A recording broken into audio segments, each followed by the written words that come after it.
Welcome back. Halo, Sobat Kotak Masalah. Selamat datang dan selamat berjumpa kembali. Di video kali ini saya akan menyajikan sebuah partai yang sangat menarik antara Garry Kasparov melawan Viswanathan Anand. Di mana sebagaimana yang sudah kita ketahui, Garry Kasparov adalah juara catur dunia 15 tahun berturut-turut antara tahun 1985 sampai tahun 2000. Dan lawannya Grandmaster Viswanathan Anand mendapat gelar Grandmaster pada tahun 1988 dan dia juara dunia 8 kali, yaitu tahun 2000 sampai 2002 dan menguasai tahun 2007 sampai 2013. Di permainan ini Garry Kasparov memegang bidak putih dengan pembukaan Italia, dan lawannya Viswanathan Anand memegang buah hitam. Di sini akan menampilkan sebuah jebakan catur Evans Gambit yang akan diperagakan oleh Garry Kasparov. Tentunya Viswanathan Anand dengan variasi-variasi seperti Kyocho Piano dan Anderson Variation.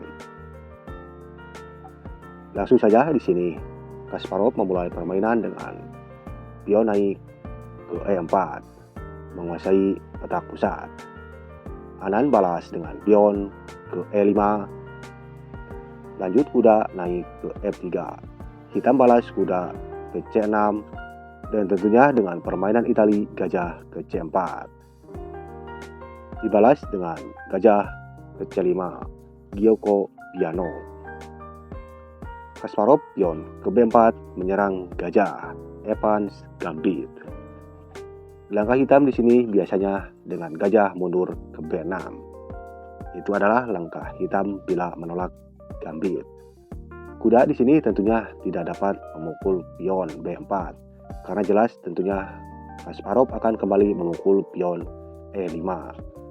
Dan tentunya ancaman kepada sayap raja dengan nantinya pion di F7 akan sangat berbahaya. Dan nantinya bisa dilanjutkan dengan menteri naik ke F3 atau ke H5, menambah tekanan sayap raja. Anand di sini menerima gambit dengan gajah pukul pion.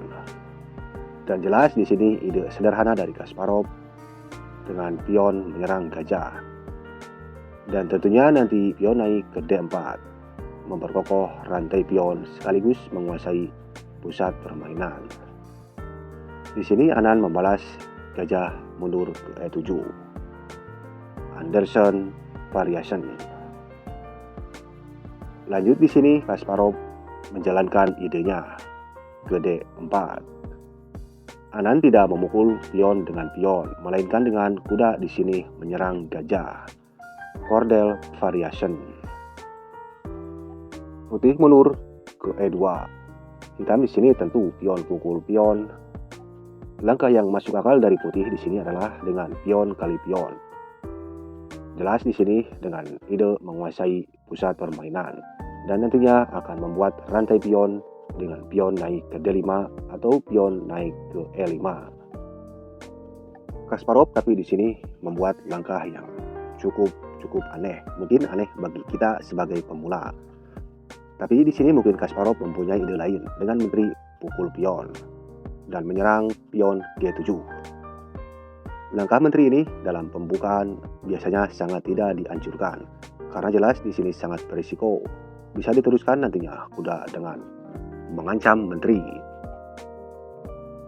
Dan bila menteri terus bergerak ke D5, maka akan terus diserang oleh kuda ke F6.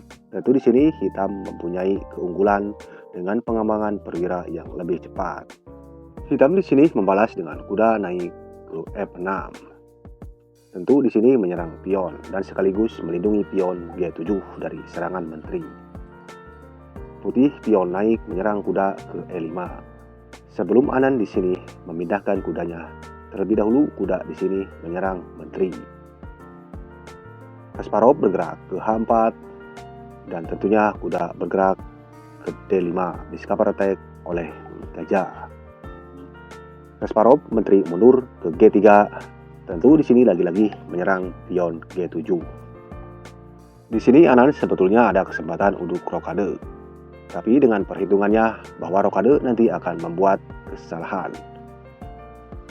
Semisal di sini Anan melakukan rokade, jelas di sini gajah akan meluncur ke H6 dan di sini sangat-sangat mengganggu.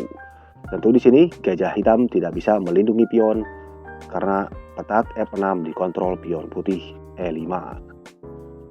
Dan jelas di sini untuk menghindari skakmat, pion akan naik ke G6.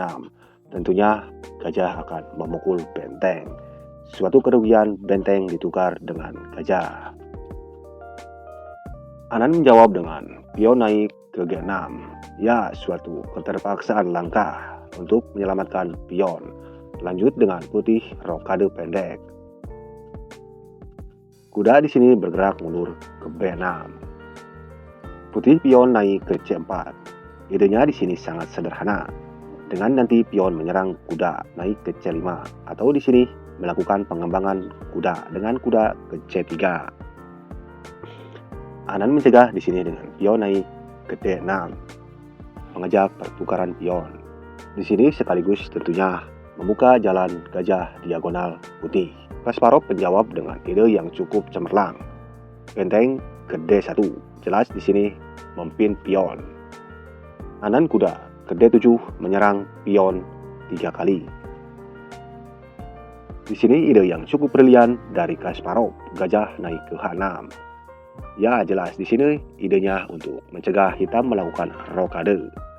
Tentu tekanan dari putih sangat mengganggu konsentrasi dari hitam. Tentunya di sini hitam memanfaatkan itu dengan kuda pukul pion. Balas kuda memakan kuda dan Anan kuda kembali pukul kuda. Di sini jelas Anan unggul 2 pion. Kasparov memainkan kuda ke C3. Tentu dengan rencana kuda bermanuver ke D5 atau ke E4. Jelas di sini langkah kuda yang sangat agresif. Hitam di sini pion naik ke F6. Jelas di sini menghindari ancaman garpuan dari gajah putih. Dan Kasparov menambah tekanan pion naik ke C5. Tentu di sini pion tidak dapat dipukul. Karena bila pion pukul pion, tentu menteri akan hilang. Dan di samping itu, hitam juga masih berkonsentrasi kepada gajah putih yang sangat-sangat usil dan sangat mengganggu. Di sini coba mengusir gajah dengan kuda ke F7. Kasparov pion pukul pion dibalas dengan pion pukul pion. Dan lagi-lagi langkah yang cukup baik dan cukup cerdas, Kasparov menggerakkan menteri ke E3.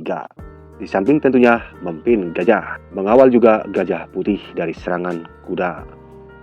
Anan di sini memukul gajah dengan kuda. Jelas di sini gajah sangat membuat penyakit di sayap raja.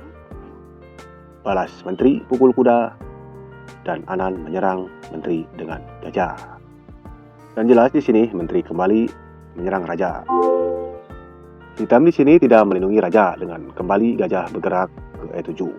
Jika itu dilakukan, maka jelas di sini tekanan akan semakin berat dirasakan oleh Anan. Kasparov tentunya akan memainkan kuda ke D5.